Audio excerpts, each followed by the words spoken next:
আসসালামু আলাইকুম friends, welcome to my channel Sharmin kitchen. আজকে আমি শেয়ার করছি সুজির হালুয়া। একদম ঝরঝরে সুজির হালুয়া। সুজির হালুয়া তো অনেকভাবেই আমরা বানিয়ে থাকি, কিন্তু এভাবে খুবই কম বানানো হয়। দেখলে মনে হয় যেন ভীষণ কঠিন, কিন্তু বানানোর পর মনে হবে সব থেকে সহজ একটি রেসিপি। খেতে দুর্দান্ত হয় এই হালুয়া। তো চলুন দেখে নেওয়া যাক।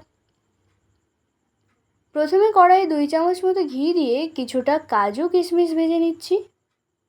প্রথমে কাজুটা দিয়ে একটু ভেজে নেব, তারপরে কিশমিশ দিচ্ছি, যেহেতু কিশমিশ তাড়াতাড়ি পুড়ে যায়।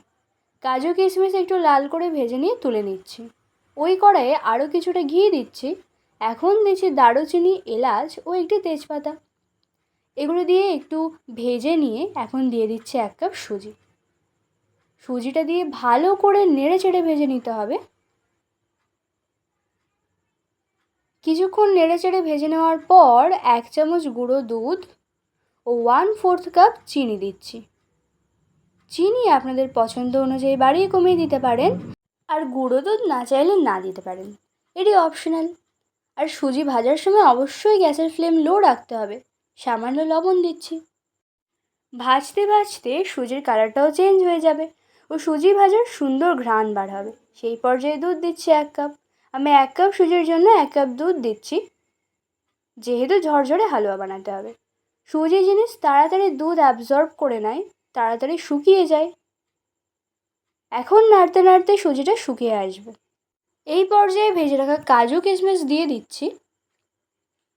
গ্যাসের ফ্লেম শুরু থেকে শেষ পর্যন্ত লো করে রাখতে হবে, আর অনবরত নেড়েই যেতে হবে। এভাবে নাড়তে নাড়তে দেখবেন এক পর্যায়ে এরকম ঝরঝরে হতে শুরু করেছে।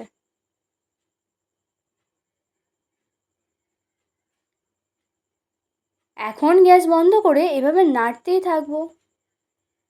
ঠান্ডা হয়ে গেলে আরও ঝরঝরে হয়ে যাবে। দেখুন কতটা ঝরঝরে হয়ে গেছে সুজির হালুয়াটা। একদম পারফেক্ট ঝরঝরে সুজির হালুয়া রেডি।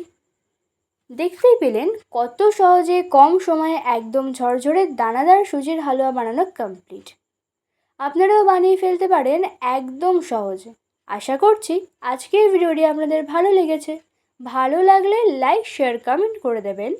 আর আমার চ্যানেলের নতুন সদস্য হয়ে থাকলে চ্যানেলটি সাবস্ক্রাইব করে পাশে থাকার অনুরোধ রইল। Thanks for watching.